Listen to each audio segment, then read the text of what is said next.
It's just not okay to be in a reactive space where we're doing things last minute and then wondering why our staff are stressed. And yeah, what I mean by communicate the stresses and really pinpoint and be articulate with them and know and name them so we can change them.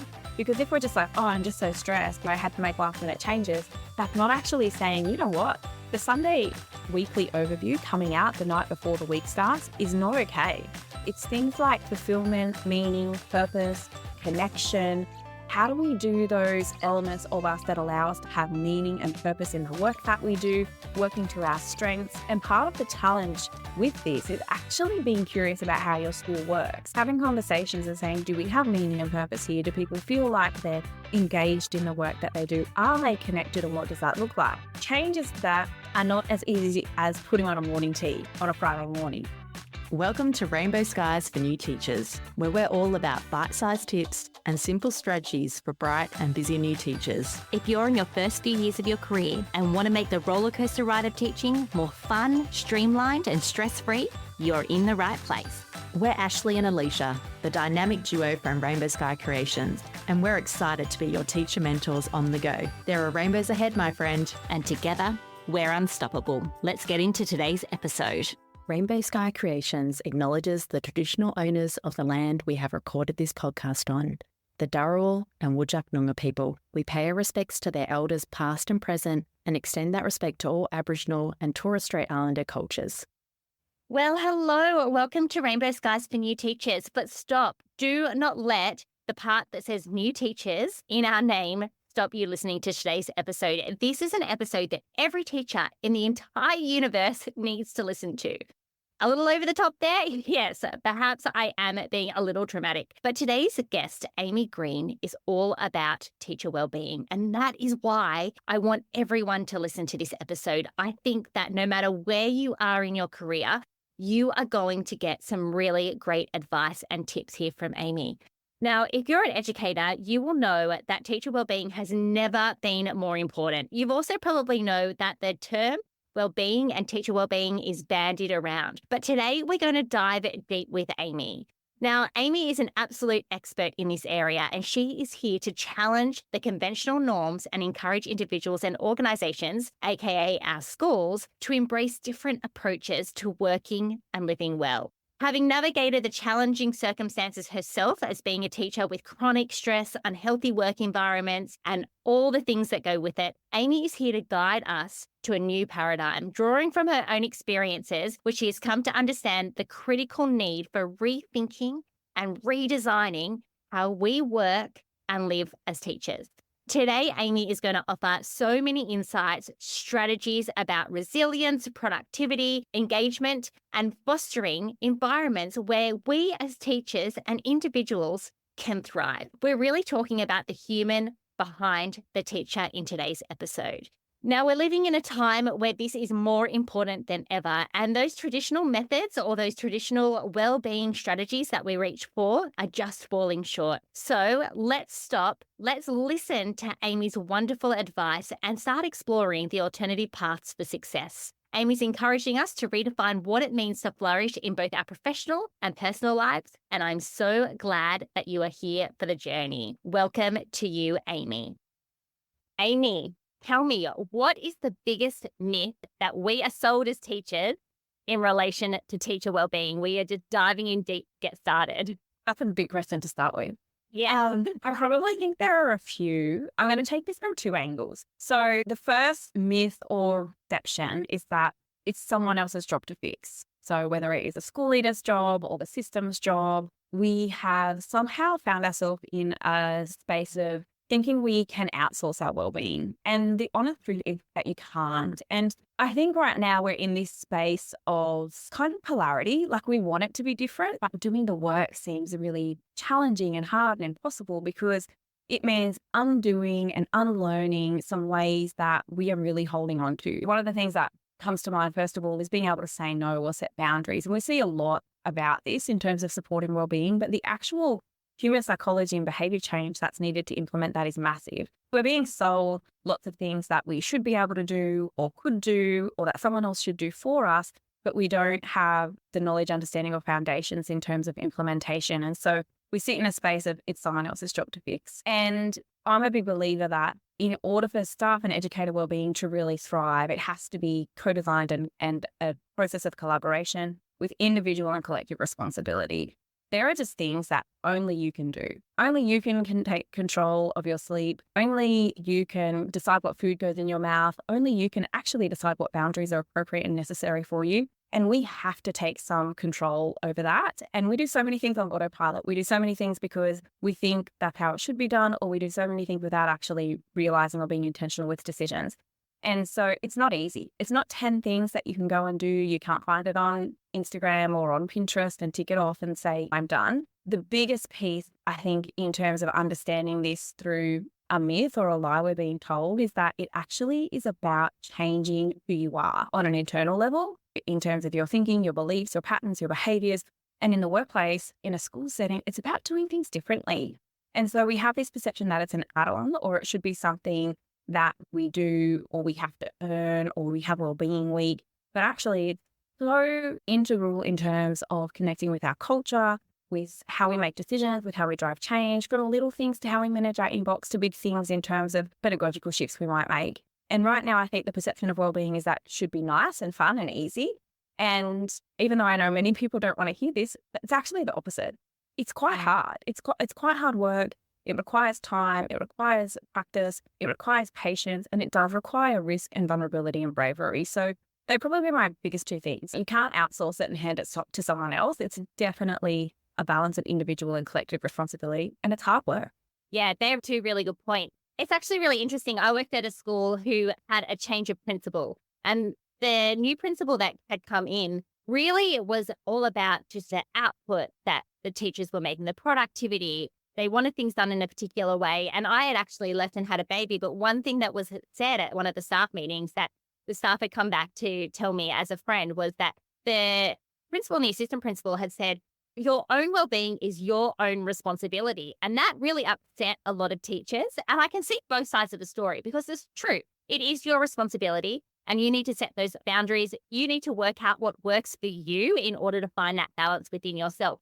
But at the same time, they had unrealistic expectations.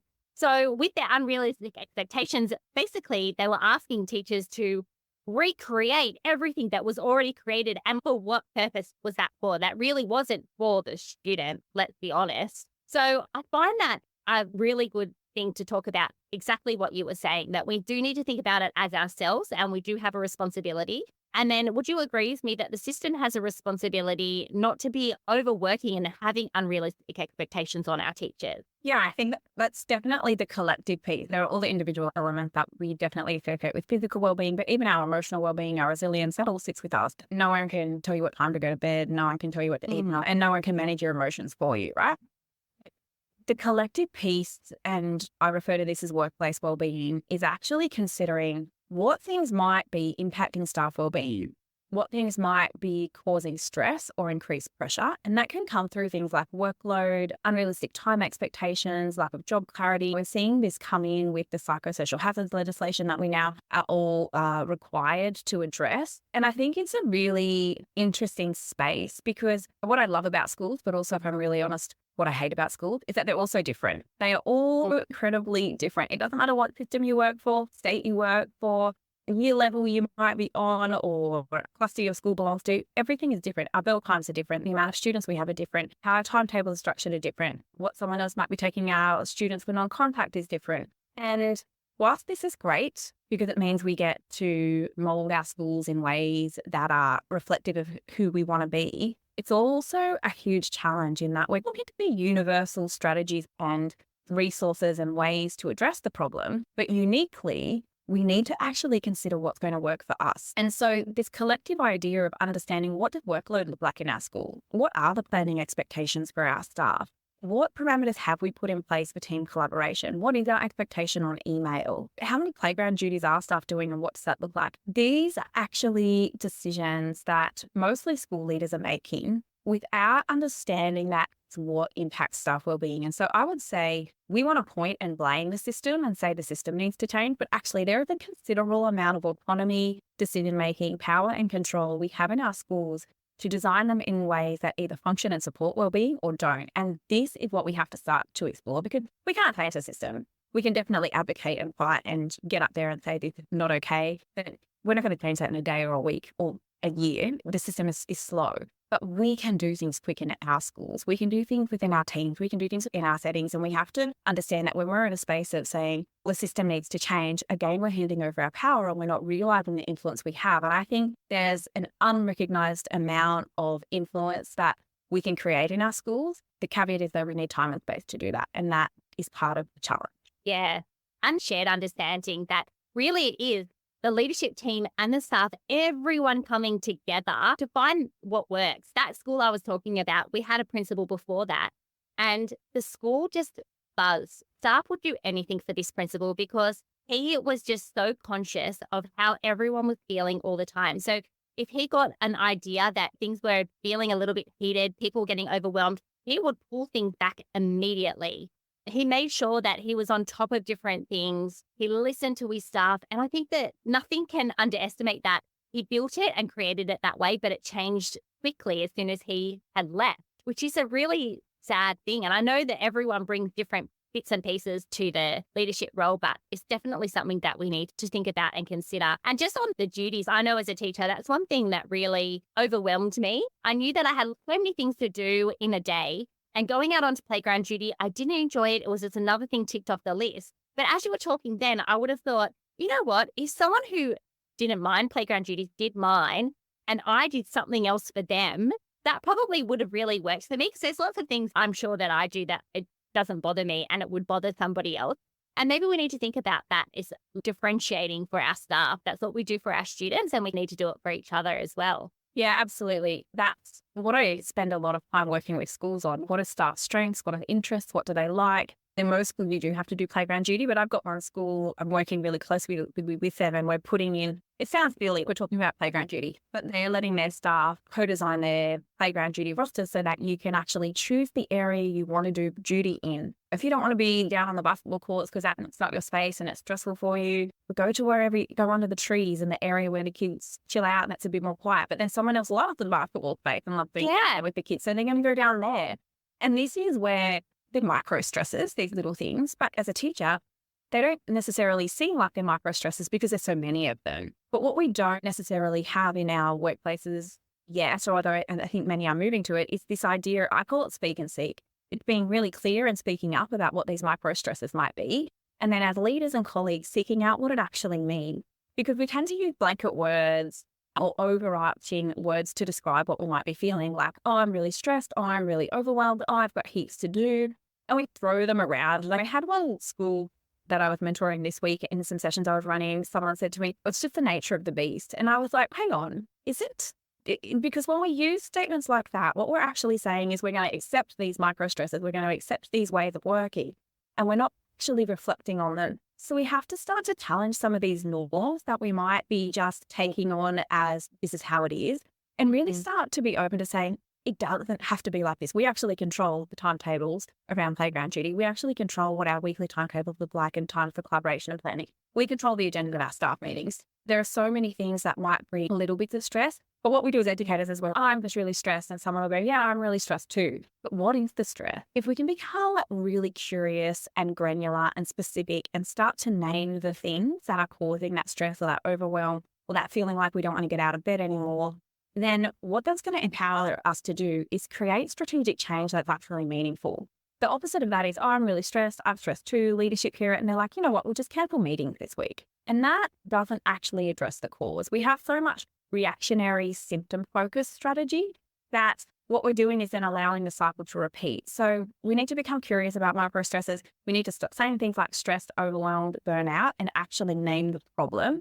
And then that is what's going to help meaningful change to occur. We've got to be able to do things differently. Definitely. So let's talk a bit about this strategic change. In your book called Teacher Wellbeing, I read it. I love it. I was just telling you before we started recording that a good friend of mine, he's in charge of a school and he is desperate to read your book too. You talk about wellbeing going way deeper than just a morning tea in the staff room, and you explore subjective and psychological wellbeing. Can you talk about these two terms and how we can go deeper into our wellbeing besides that token morning tea that we often see? Yeah, let's not get rid of morning teas because we all love them. And as someone who predominantly works from home now, I will say I miss the weekly morning tea. It's not happening in my workspace, and we need them because the essence of things like morning teas or social gatherings, activities, is actually about connection. So we have to understand that those things are important and they serve a purpose. And that subjective wellbeing is one theory. So there's two different ways of looking at wellbeing: subjective, psychological. And some will say it's this, some will say it's that. I think it really is a combination of both, and knowing when we need to utilize each and making sure that we do have those working together. Subjective wellbeing is probably what most people think of when it comes to being. I refer to it as things that are like quick fixes, they're mood boosters. It's actually what we do to reduce negative feelings. So I'm feeling really tired, I'm going to get a massage. Staff are stressed, we'll put on a lunch on Friday. Workload's really high, let's cancel the meeting. I've had a really big week, I'm just going to veg out, get some takeaway and watch TV. Quick fixes make us feel good. We need them, the mani-pedis, the more coffees on the way to work. It's all good. But these are also part of the reason why we're not addressing wellbeing, because we're doing all of these surface level tokenistic things in ways that don't actually address the root cause. And this is why we're seeing this tension now. I hear a lot, and you may have heard it too: leaders don't care about my wellbeing, no one's doing anything, another morning tea, that's going to fix the problem. And it's because we're focusing so much energy on that, really because we don't know what else to do. It's no one's fault. I think we really need to highlight that this idea of staff wellbeing and workplace wellbeing and having healthy workplaces, thriving workplaces, it's not a new concept, but it is a new concept for many leaders to take on and lead and drive change in. And there's not training on this. If you look at your school leaders and understand the training that they might have had or the ups they might have had in this area, it's slim to none. It's non-existent. Did another problem, fix it. And as educators, we can relate to that. We hear things in the media all the time about students and then, the teachers can just fix this problem. And this is the same pattern. I can absolutely guarantee no leadership team is sitting in a room saying, how do we make staff wellbeing worse? That conversation's not happening. No. They can, absolutely. But often they don't know. And so part of the missing piece is understanding psychological wellbeing. Now, psychological wellbeing is not necessarily something as tangible or as easy to quantify, and this is why it can be missed or not understood. It takes time. It's things like fulfillment, meaning, purpose, connection. How do we do those elements of us that allow us to have meaning and purpose in the work that we do, working to our strengths? And part of the challenge with this is actually being curious about how your school works, having conversations and saying, do we have meaning and purpose here? Do people feel like they're engaged in the work that they do? Are they connected, and what does that look like? Changes that are not as easy as putting on a morning tea on a Friday morning. They're actually integrated into our system, structures, routines, processes, and how we work. So we have to be open to knowing that wellbeing is both pieces. It's definitely the quick fix. I want to feel good. Let's have a morning tea. Let's get takeout on the way home on a Friday kind of thing. But then it also is understanding, how do we design our schools so staff are engaged in the work that they're doing? How do we actually look at fulfillment, purpose, or meaning that might be coming through? How do we build positive connection and meaningful connection rather than just ad hoc connection because people are around each other? We've got to understand that these things exist in the workplace because they drive and allow us to do our work well. And I think that's probably the other piece when we talk about staff and educator wellbeing, is that the whole idea of promoting it, of building it, of boosting it is to help us work and teach and feel better so our students learn better. Is that the right English? Learn better. Have a great learning experience so that our students get what they need as well. And we can't do that if we're not focusing on the wellbeing of staff. I am a huge advocate for that. We got a membership for new teachers, and we're often saying to them, you can't be the best teacher if you're not the best version of yourself. If you haven't had enough sleep, if you're not feeling good, if you're not feeling confident, if you're feeling unregulated, because that happens with teachers too. And then you're in charge of 30 students. That is a very stressful situation to put yourself in. And I really don't believe that people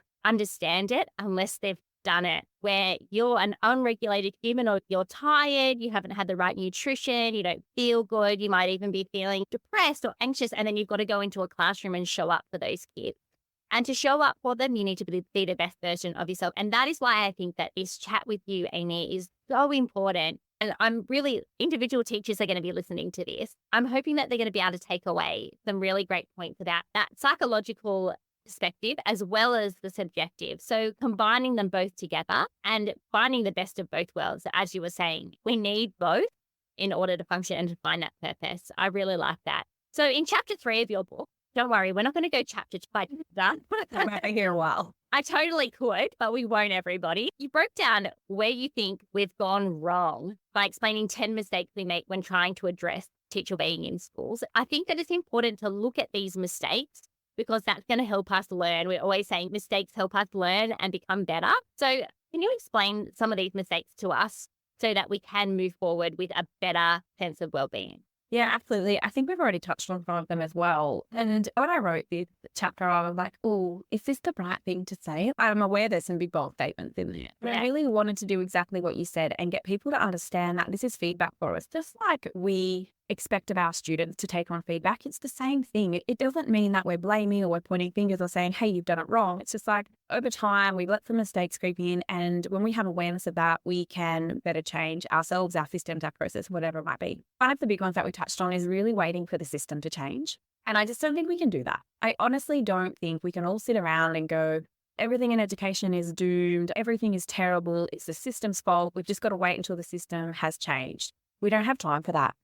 We just do not have time to sit around wishing, waiting and hoping for the system to get itself together because they have a different agenda to what we have on a day-to-day basis. Not to say that we don't want the same thing, but if we're going to sit around and wait for the system to come and rescue us, then we're going to be waiting a really long time. I don't even know if that would happen in my lifetime to see drastic and dramatic changes in terms of what we need. But that's not to say we can't do things. And we did talk about this already. I think we've really underestimated the power we have. If you take a minute now to sit down and write down everything you have control over, everything you have the power to make a decision over that you do in your day-to-day or that your school does, I think you'd be quite surprised at the list. You know, there's a lot of autonomy around how you might structure your timetable with your students, autonomy around how you organize your non-contact or non-teaching time. You decide when you check your emails and how you respond to them. Or you might, in your school, decide what your marking schedule looks like or how you approach marking. There are just so many little pieces that we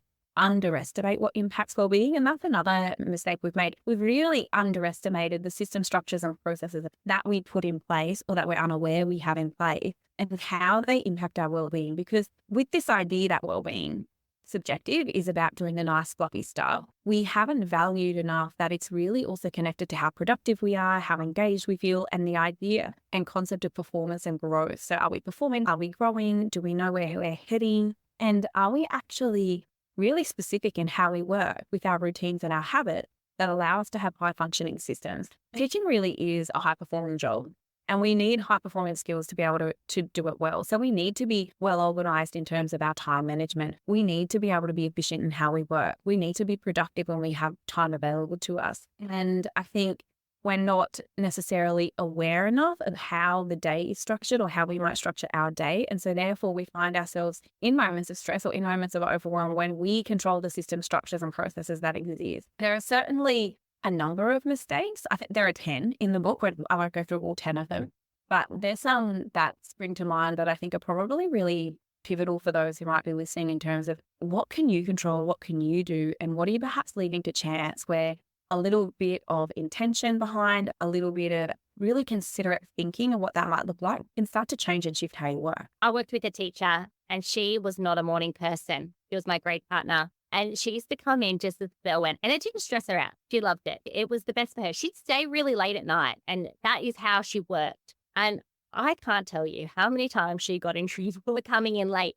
And she just took it because she was an older teacher. She's retired now, and she just took it because she thought, oh, this has been happening to me my whole career. But probably what we should have done as a staff was say, you know what, her best working time is of an evening. That's fine.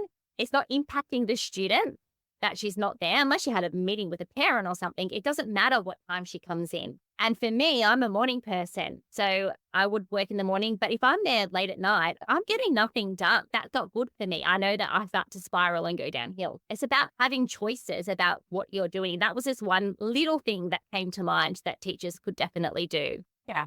So what's the best place to start when we're addressing some of these mistakes? Let's talk about moving the needle forward. What are some things that we can do? Yeah, I love that you asked that. What are some things that we can do? Because that is the first place our brain wants to go. I need to do things differently. What can I do? What else can I take on or what can I change? And I actually wouldn't encourage you to start with that question.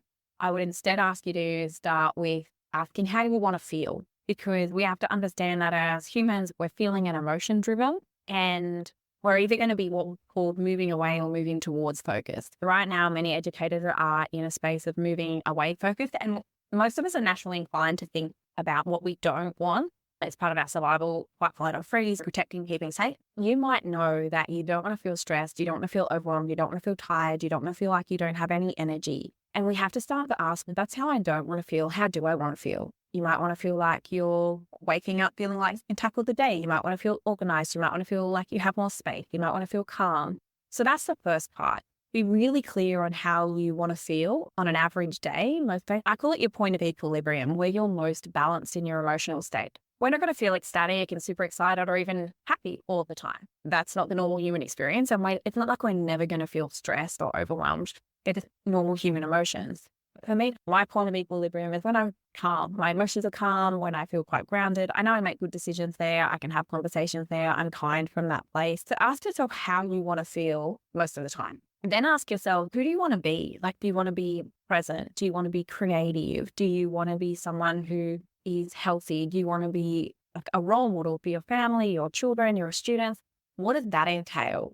And when you combine that, when you combine how you want to feel and the person you want to be, then ask yourself, what do you want to do? What can you do? What do you need to do? If you want to be energized and you want to be someone who's present, then that's going to say, you know what, I actually need to prioritize my sleep, and I need to prioritize when I'm at work and when I'm at home, so I'm present with the people around me. And I think we get caught in this space of, I need to do more. What can I do? What can I do? What can I do? And if we're not aware of how we want to feel and who we want to be, then what we are most likely to do is just copy other people. My teaching partner does yoga, so I'm going to do yoga. On social media, it says I need to meditate, so I must have to meditate. My sibling does marathons, so I'm going to start doing marathons. It's actually not that. It's not about taking on strategies and thinking we need to do all of the things. It ebbs and flows. It changes. What we need to do is build a really strong resource and toolkit that allows us to dip into different things when we need them. That said, though, I will give a concept that will be no surprise to anyone, but the more research I do, the more I talk to experts and the more that I am in this space, the number one thing that comes out in terms of what can you do for your well-being first and foremost, and what is the foundation, is sleep. We just need to sleep more. And I know many people will say, I can't, I don't have time to sleep. And I want to acknowledge that you may be in a season of life where you've got young children, and so that definitely impacts that. It's just a season, it's a period of time, it doesn't last that. If you're not in that space, we need to self-parent. We need to put ourselves to bed. We actually need to have more rest. We need to have sleep routines. And that starts in the morning. It doesn't just start when you get home from work or when you switch off the TV. We need to be thinking about what are we doing to wake up? So to set our circadian rhythm, which really looks like getting morning sunlight on our face, not having caffeine in the first 60 to 90 minutes of waking. Cold showers are great for helping expand our stress threshold. Grounding, so putting your feet on the grass. I know this sounds a little bit woo-woo, but the science is there. These things actually help us to wake and feel energized. And then of an evening, we really want to be going out for some kind of evening walk or getting in that low sunlight, again, to set our rhythm of how we sleep. So the light impacts chemicals in our body, which sends a message that says, hey, it's time to sleep. We need to be really hyper aware of the information we're taking in, what we're doing, what we're engaging with. It will impact our quality of sleep, whether or not we're in our deep sleep, our REM state. And this is just the number one thing that I am hearing more and more.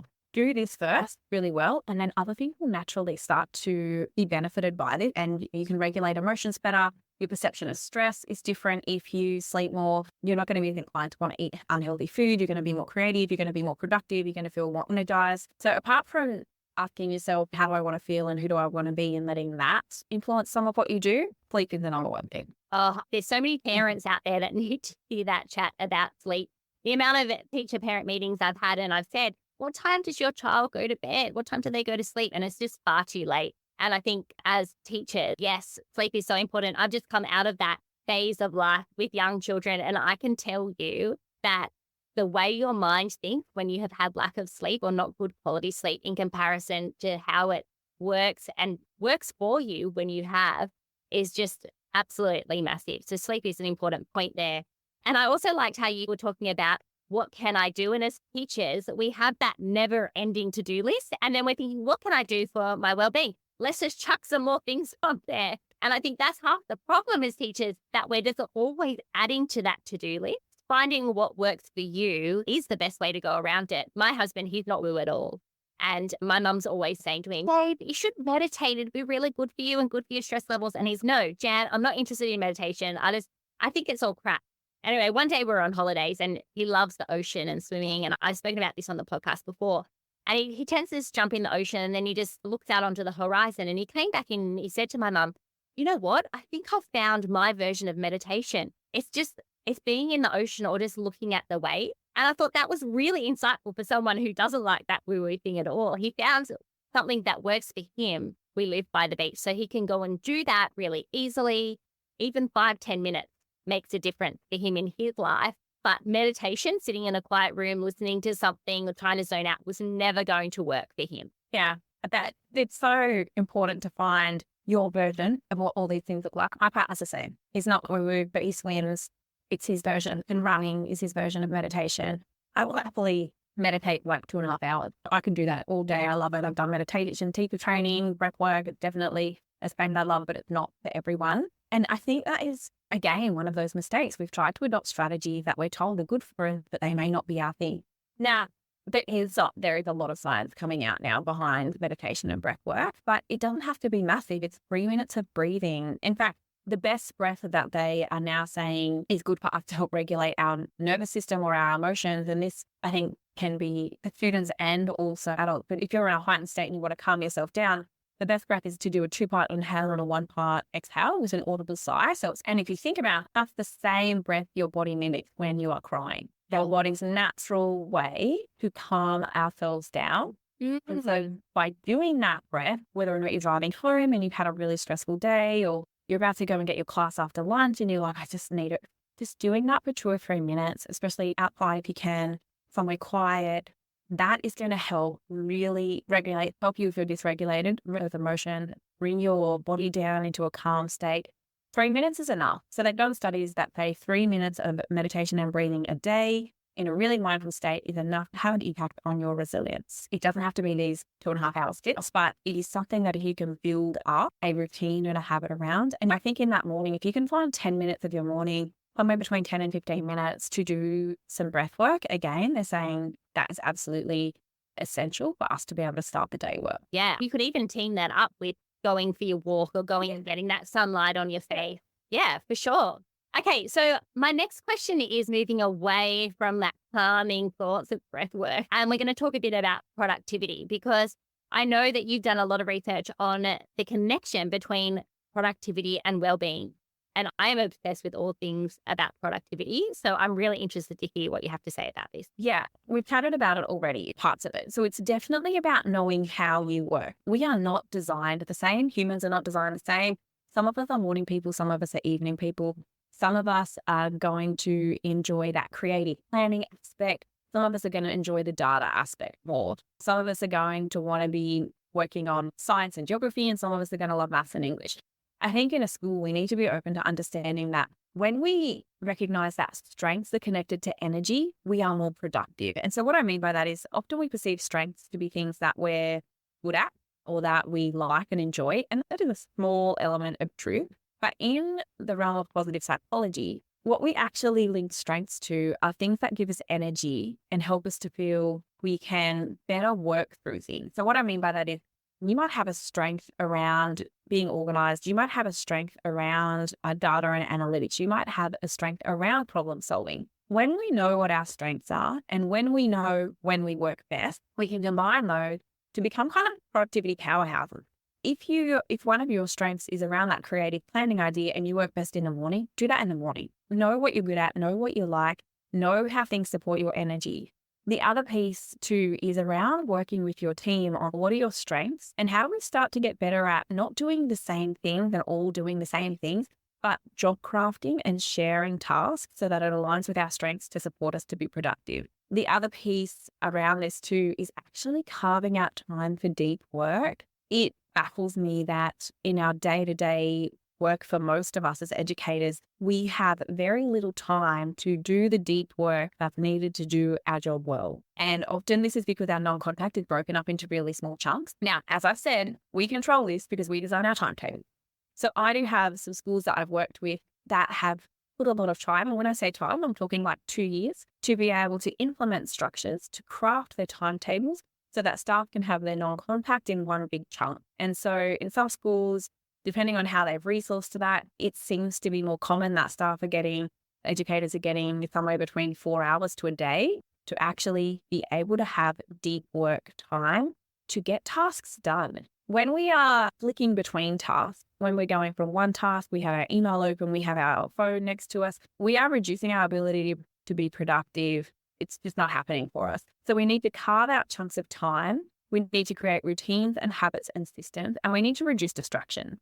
So when I was teaching, I actually would look at my week, like my timetable, and I do this with educators. It's like a time audit. You want to be able to look at your week Monday to Friday, and I would even do it from when I wake, when I sleep. You can do it weekends as well. First of all, put in everything that is a non-negotiable. So you're on class teaching here, you're traveling during this time, you have a meeting during this time, and just be aware of where that time is that's open, that you get to decide how you spend it. And start to build in some routine and habit and system. If you don't have a meeting on a Monday afternoon, you might designate Monday afternoon to resourcing your English units and getting those things ready. Then maybe you have a staff meeting on a Tuesday, so you don't do anything. Maybe you've got nothing on a Wednesday afternoon, and so that's when you look at your numeracy or your inquiry units or whatever subject you want to put there. Maybe Thursday mornings, you've got some non-contact time. So on a Wednesday, you're going to do some work that needs marking, like a lot of marking. Because on Thursday morning, you've got some time free, so you can mark it then. So it's about being really intentional with the time we have. And then what happens is you don't get to Monday afternoon and go, oh, what will I do with this time? Maybe I'll just go to the staff room and have a cup of tea, and then I'll chat to this person, and all of a sudden 45 minutes has gone and I'm going to go home and I've done nothing. Your brain is like, on Monday afternoons, I plan my English, I get all those things sorted. And so in our subconscious, during the day, you're already thinking about those things. You're already getting ready to tackle those tasks. So when Monday afternoon rolls around, you're like, I don't have to make the decision. I'm actually just going to do this thing. We want to reduce some of that cognitive load in those decisions that we might be making and just automate some things, because when we don't have to make decisions, we're going to have more energy. We're going to have a stronger ability to focus, to be more productive. So it's not like there's one hack. There's a multitude of things to play around with. Strengths, knowing when you work best, carving out time for deep work, and building those routines and habits and systems so that we reduce that decision making, which can increase our cognitive function. Yes. I feel like I learned a lot of those things as I started to go into business and creating Rainbow Sky, and very privileged because I had my day. I got to choose how to run it. And I think as teachers, we just get thrown into the deep end. But if you do stop to think and reflect on those things, and you do work out what works well for you, then you're going to reap the rewards. And we're huge advocates of get rid of the multitasking. Like that needs to end now, because that is just adding to our load. Every time we switch activities, switch tasks, our brain needs to keep up with the next thing. Whereas if we're sticking to one thing from beginning to end, our brain gets into the flow of it and you're going to get it done quicker, which leads to productivity, right?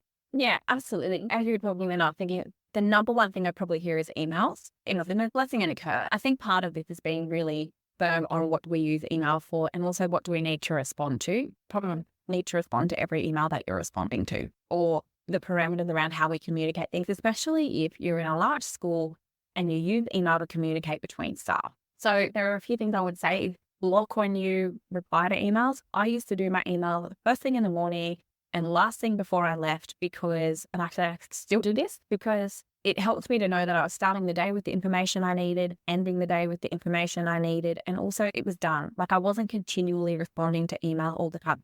The other thing is, just because it appeared in your inbox means you urgently need to reply. We have been always on, always need to reply email. We really in schools need to develop some parameters and some conditions around how we use email. It's not okay to email someone during the day with something you need for that day. No, it's not okay, because that creates the always on, got to be checking my email. Even when we're in, I hear people emailing each other when they're in class with their students, and they communicate. That highlights that there isn't systems in place to be organized in advance. And so we need to understand, what is email for? What are the parameters around when we reply? What's the duration of time around that? What's an appropriate response? I actually do think it's okay if someone sends you an email with an instruction to reply, okay. We don't need to have 2 sentences of pleasantry. How are you? We don't have time for that. We need to develop some norms. And then in your timetable or in your schedule, this is when I check, this is when I reply and respond. That's it. Yes, having that dedicated time. I first started teaching and there wasn't emails for teachers.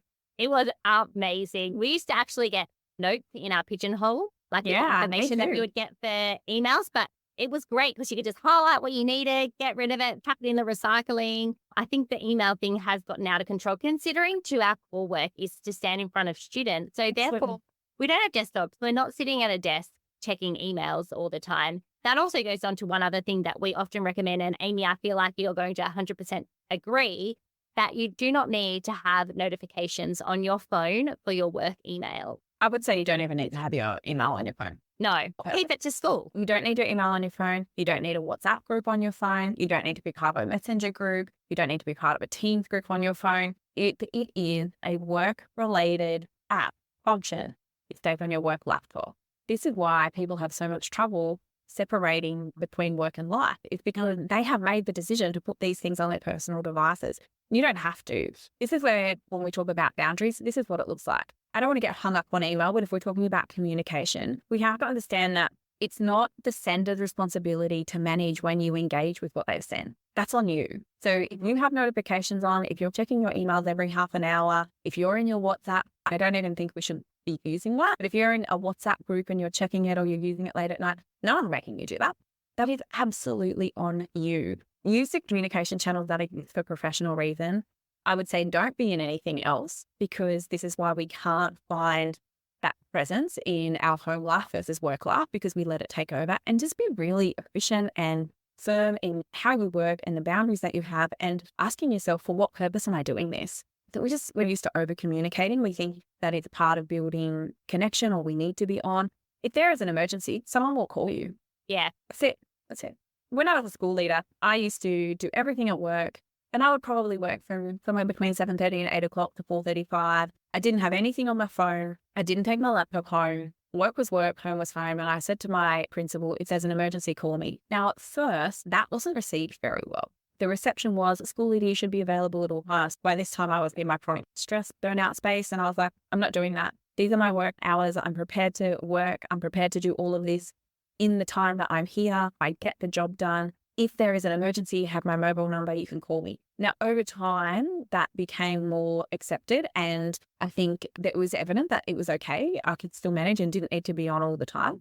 And it also allowed other people to say and to realize, if our school leader is doing it, then I can do it too. Yes. I love that line at the bottom of emails that says, I'm replying to this at a time that suits me. Please reply at a time that suits you. Or I'm doing this at a time that suits me. Email again, my partner is a teacher. He does triathlon, so he's always doing some kind of exercise. But he will do his emails at 5 a.m. and then go out, run, train, whatever he does, get to school, work all day, run, swim, whatever he's doing in the afternoon. And then he might do his emails again at 6 o'clock at night. The expectation is not that he has to do it then. It's just that's what suits his lifestyle. And I think in education, we have these beautiful options to be flexible with how we work, to have some ways to work from home or work off site. And we don't necessarily language it in that way. And I do think if we looked at it a little bit differently, we would understand that there's some great things about being a teacher. Like, you can actually choose when you do that, and you can then build your work around your life rather than your life around your work. Yeah. I also think you don't necessarily need to be broadcasting to everyone that you're not checking emails after 5 o'clock at night. You just set that boundary for yourself. I have a pretty embarrassing story to admit. Before I became a mum, I was in leadership, and I went on maternity leave, and I went on maternity leave early, like earlier than expected, to have my baby. And the girl that was taking over my job was just thrown into the deep end. I was in labor with my child, and I was checking emails, getting back to her on something. And I'm going to tell you all now, anyone who's listening, I cannot tell you what those emails were about or what the problems were that needed to be solved. Therefore, they were not that important. They really weren't. And in that case, I had a very bad work-life balance. I didn't have a family at home, and that needed to change very drastically once I did start having children. But just remember that if you're not going to remember it in 5-10 years' time, then it's probably not that important. And you're so right. If an emergency happens, someone's going to call you. But generally, over all of my years of teaching, and I've been teaching for almost 2 decades now, those phone calls are very few and far between. Yeah, I don't even know if I ever had a phone call in 15 or 50, to be honest. I think that point you said there about you don't need to broadcast it is interesting, in that I would say, if it's a norm in your team that you're available 24/7, Yeah. and because it just has been, and then you decide to change, I would say communicate that. I think this is part of the understanding with boundaries is we put them in place and we just think, well, now everyone needs to get on board. If we don't communicate to people like that for our boundary, then they can't support us in that. So if you do have a team where and I have coached some educators and leaders in this space, where emails go back and forth all of the time, where WhatsApp goes or Messenger goes all of the time, and you think, I really want out of this, I actually don't want to be in this space, or you're going to decide on a Thursday afternoon you're going to leave early because you want to go and do something with your children or a friend or whatever, and people are like, why is that person running out the door? This is where we need to communicate with our team and our staff and those we work with that this is my working rhythm, this is how I like to work, so that they can support you and also adjust what they may need to adjust to be able to align with that. So what I mean is I have seen examples of where, say it might be Tuesday and teams may not have the resources they need for their Wednesday lesson and someone in their team is responsible for it. So that person is sending emails on a Tuesday night. Now, that's just not okay for me in terms of organization and being ready and prepared. And I hear this more than I would like. It's actually unacceptable to be sending an email on a Tuesday night with resources for a lesson on a Wednesday, because what you are doing is then putting your team in a stress state, which means they have to check their email. The other example is if you're a leader and you send your weekly overview on a Sunday afternoon, Sunday night, which is so when I can tell by your reaction. Again, no, because you are giving your staff no choice but to either check that on a Sunday or to start their Monday morning in a space of, oh my gosh, I have to check this. What if something's changed? It needs to go out on a Thursday. It needs to go out on a Thursday so people can have Friday to check it, to put things in their diary, to act on things. Weekly overviews do not go out on a Sunday. Let's just stop. Planning, sharing resources, it doesn't happen on a weekend or a Sunday in advance. And this is part of where, again, we underestimate those systems, structures, reactive ways of working that impact well-being and cause micro stresses that we are not paying enough attention to. Yes. Oh my gosh. The Sunday email, let's collectively, everyone who's out there listening, let's collectively put an end to that. Just suggest it. Suggest it to your admin team. Like, it would be better coming out on a Thursday so we are prepared in advance. And you're so right too, because if you've got all the information on a Thursday and then you can jot down all the events and things in your diary, then you're not going to overplan. You're going to have your week ready to go. You can let those students know that need that little bit more of a helping hand of knowing when things are going to change. You can let them know in advance too. But the amount of times that I've had to check emails on a Sunday, I can't even tell you. But also when you've got your week all planned out and then all of a sudden there's this and there's this assembly and then you're moving things around, and there's a lot that goes into planning as a teacher. So I think that suggestion is something that should be taken like every school. It's so common in schools that I work with. And the other thing on last minute changes is that we shouldn't be doing that either. So I have worked with a few schools to introduce there are no changes in a 2-week window. That means your weekly overview can go out fortnightly and there's just no changes unless there's a drastic emergency, something completely out of our control. But this idea of last minute changes, it again, micro stress, we can't be doing that because as you said, we have to then change lessons and then it might impact students and then we're trying to catch up things. We need to be organized enough that there are absolutely no changes outside of a 2-week window. And in fact, how great it would be, and there are schools even doing this, everything is locked to term out. If you didn't organize that excursion, you can't go. Yeah. And I know that might sound harsh, but what we're actually doing then is teaching people to get organized. It's just not okay to be in a reactive space where we're doing things last minute and then wondering why our staff are stressed. And this is what I mean by communicate the stresses and really pinpoint and be articulate with them and know and name them so we can change them. Because if we're just like, oh, I'm just so stressed, I had to make last minute changes, that's not actually saying, you know what, the Sunday weekly overview coming out the night before the week starts is not okay. It means that I have to shuffle things last minute or on a Sunday night, and that's not how I want to be working. That's absolutely not okay for staff wellbeing. If we can name it, we can change it. If all we can say is I'm really stressed, then we're not going to be able to be focusing on those areas. That's one of the things I think I've taken away most out of our conversation today is really specifically naming it. At the very beginning of this podcast, I was talking about how duties made me feel overwhelmed and stressed with all the other things on my list that were overwhelming. And it's so easy to say, oh, that's overwhelming. And even just generally, like I'm thinking, yes, teacher life, there's a lot on our plate, but breaking it down, what is the thing that's stressing you? Because then you can go and fix it or make changes, adaptations, let your leadership know, work together as a staff to change things around. So that was my takeaway. But can you tell me if teachers just took about, that was my takeaway. If teachers just took one takeaway from this chat with you today, Amy, what would you want it to be? Oh, I think sleep more. Definitely. I could value that. As someone who used to, and I haven't talked about my own chronic stress journey, but it's in my book if you want to read it. I think I've got a podcast episode about it. As someone who puts so much pressure on themselves to be successful, whatever that means, or be that high performing educator and leader and run their life to 30-minute intervals. I was in bed by 9 and up at 5 and sacrifice sleep for the idea of being able to do things well. I know that contributed to so many of my health issues, but also my inability to work well. And I think we underestimate and undervalue that. So sleep, figure it out. It took me a while to be able to be okay with sleeping more. I sleep 9 to 10 hours a night now on average. And I used to think, gosh, that's really bad. I'm not productive. I shouldn't. But the research is women need to sleep more than men. And it is somewhere between 9 to 10 hours. Not for everyone, but generally that's what they're saying. So just sleep more and notice the changes in your body. And I think the other thing is stop waiting for the system to change. Like actually recognize what you can control, what you have power over, what you have autonomy over. What are you accepting and just going through the motions of without actually being intentional? And where can you start to make some changes that will influence other areas of your life? Not always the easiest thing. I would encourage you to think about what's the thing that if you change, you get the biggest return on investment of, rather than thinking, I'll do this because it's easy. And what about leaders? What do you want them to hear and remember? I want leaders to know that absolutely none of it is their fault.